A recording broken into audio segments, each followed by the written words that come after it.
Hi, I'm Dr. Elliot Adam from ElliotOracle.com. I'm also the author of the best selling Fearless Tarot and Tarot in Love, consulting the cards in matters of the heart.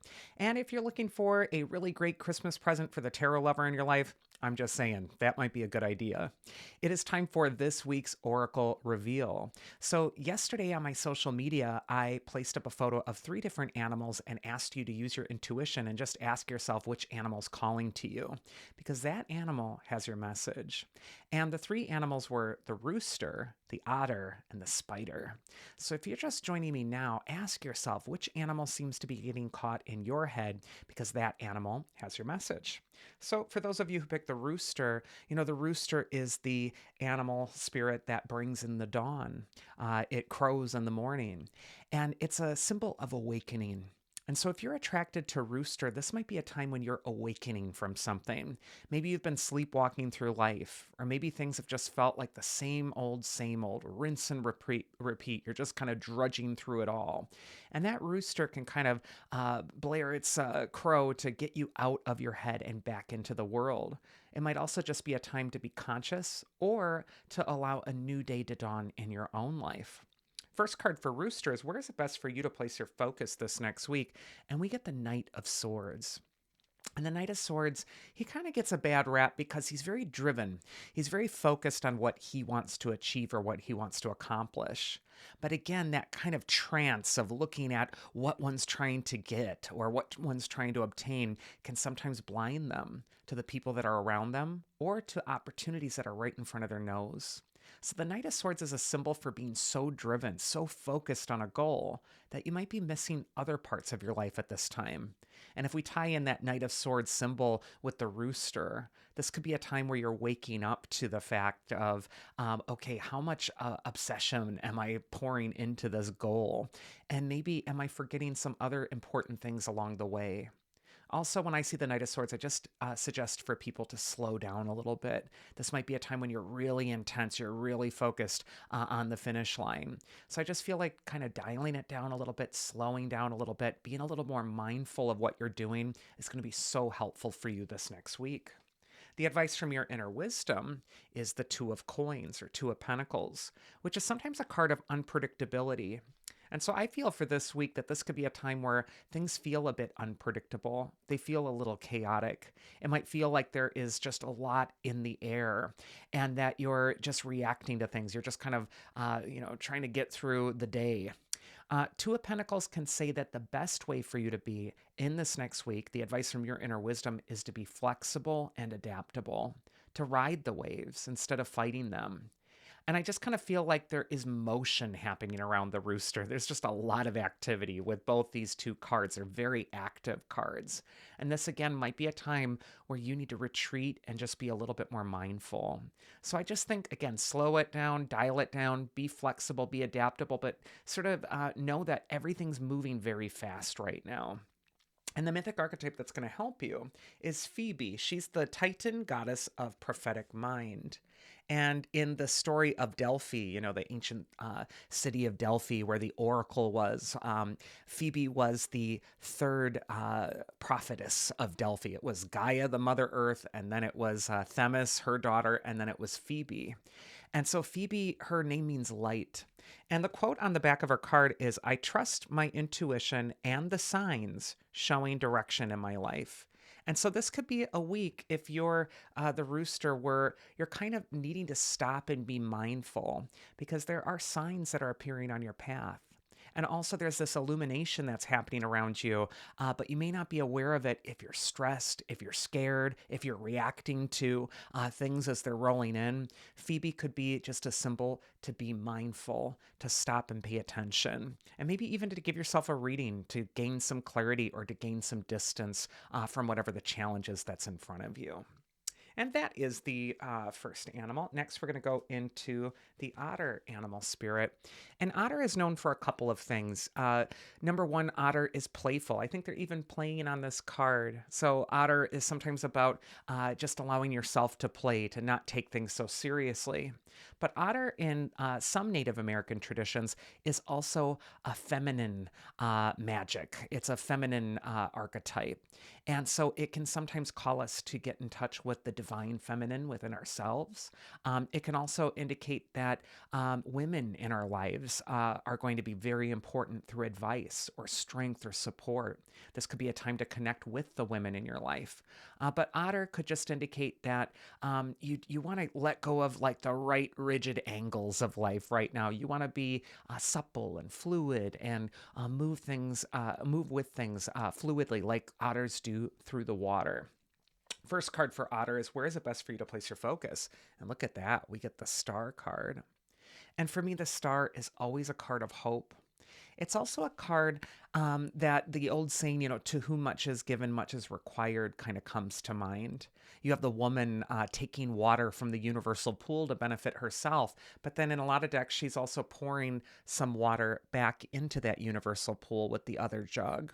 And what that's a symbol for is it is good to take from the universe and to take from what's around you to nourish yourself. But it's also important that you're passing on some of those blessings to those around you that might need it. And the work of the Star card, it can vary. Maybe it's leaving a nice tip in a hotel for a maid that might be going through a tough time, or a waitress. Or maybe it's stopping to listen or really pay attention or care about what somebody needs to feel heard at this time. But there are all sorts of ways that we can be of service to the world around us. There's so many ways that we can replenish that universal pool with positive energy and bring that lightness to people when they're in the dark. That's what the Star is all about. In the Major Arcana, it appears after all the dark cards, and it's that little pinprick of light that regains that hope for us.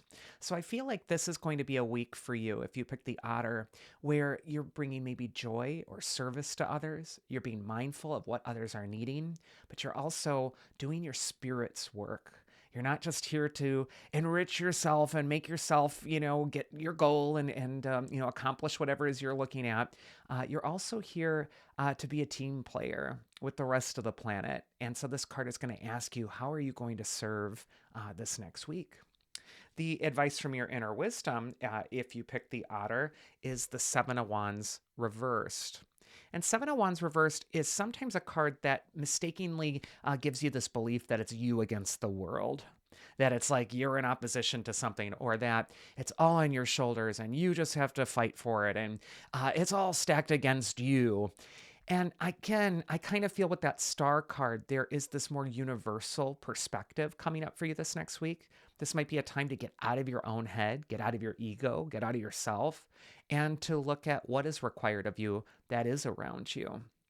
This is also a combination of cards that can indicate that if you're looking for a breakthrough, you might need to ask for help. You might need to be vulnerable. It isn't just you having to figure out everything all by yourself and get stressed out about it. But instead, there are people who are helpers in this world that can help support you. And maybe it's time to ask for what you need. And the mythic archetype that's going to help you this next week, oh, look at that. It's Gaia, Mother Earth. And her card says, I create new structures of grounding and support. So, how appropriate. We're just talking about reaching out for support, but also being that support for others, being that strong, firm foundation for other people to feel grounded in. I feel also with Gaia, she's the mother. This could be a time of nurturing. And like Phoebe, she's also an oracle of Delphi. She's the first one. So there is that kind of like little through line going on here where you might need to offer some sort of spiritual support, or maybe pay attention to those signs or those signals. But I do feel like this is going to be a significant week for you to really be that foundation for other people, and also to nurture not only others, but also yourself. With the Star, it's always a balancing act. It's always giving something to yourself so that you can give to others, but then remembering to pass that blessing on as well. And then the final animal spirit is the spider. And I wish I liked spiders. I wish I was this evolved spirit who sees the beauty in every animal. And I guess the spider webs are kind of pretty, but I don't want them touching me. Spiders just creep me out a little bit. But what do they symbolize? Well, they symbolize the weaving of the web. They symbolize those grand designs, language. Some belief systems have spider being the creator of the first alphabet. but also spider is about weaving the web you want to live. So this could be a time when you're kind of really working with the fates sort of energy, where you're really deciding what are you going to do with your strand of life? What are you going to do to make it impactful or meaningful? It's time to weave the web you want to live. First card for spider is where is it best for you to place your focus? We get the Five of Cups, which is sometimes a card of looking at a loss instead of a gain, sort of like I just did with the spider, where I'm looking at its flaws or the things that make it ugly to me, and I'm not looking at its blessing. But Five of Cups can also just indicate looking at disappointments over much in one's life.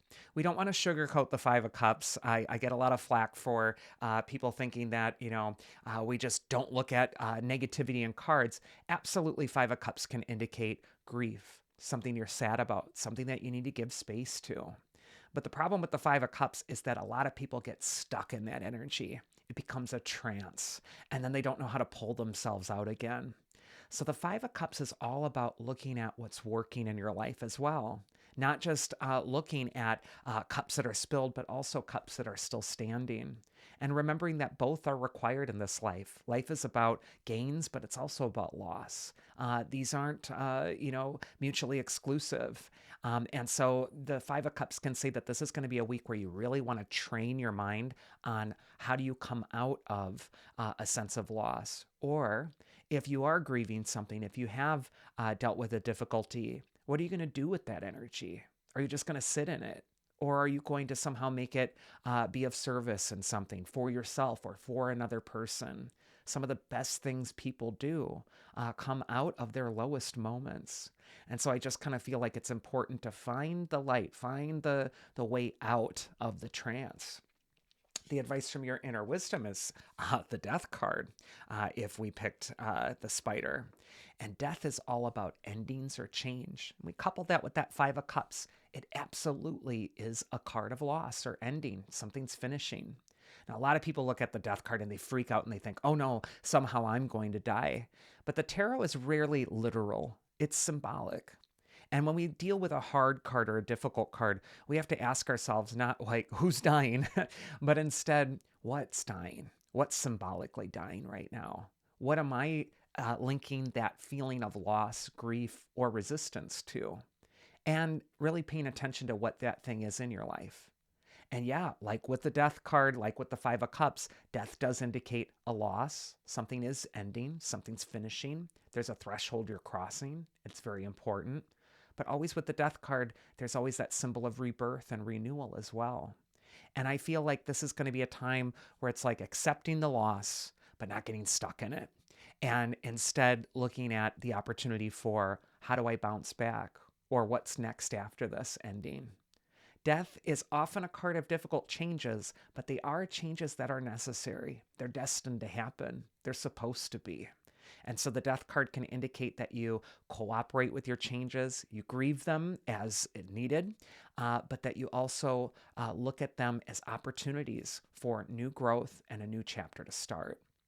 And the mythic archetype who might help you with that, look at that, Apollo, god of poetry, prophecy, and illumination. And we're on this Delphi kick this week. I mean, I didn't plan that, but we have 3 oracles from Delphi. And Apollo's card says, the light of higher consciousness sublimates me. And so I kind of feel like there is this sense of like, Apollo is the rising sun. He's the archetype of light renewed. And I kind of feel like he's coming in the cards to say, yeah, you might be experiencing something dark or difficult. And yeah, that's real. But the light will return. And so don't despair. And I just feel as well, all 3 animals this week, they have an oracle attached to them. And so I do feel like this is a time of the week maybe for you to give yourself a reading or to consult someone else or maybe to provide one for someone else. But there's symbolic languages that are weaving into your life this next week. And you want to decipher those meanings because all 3 animals had an oracle of Delphi. And I just think that's so cool. So may the light of Apollo illuminate you and bring you out of the dark. And with that, that is this week's Oracle. I do hope you enjoyed it. If you did, you'd absolutely love a tarot session with me. And I have gift certificates and gift cards available on my website, elliotoracle.com. I'd love to provide a reading for your favorite tarot lover in your life. I also have my books available. And also, I just want to thank all of you for a wonderful year as we're closing out 2024 of growth for my YouTube channel. Thank you for all the likes, the subscriptions, the sharing it with a friend. That has just meant so much to me, and it's really helped this community grow.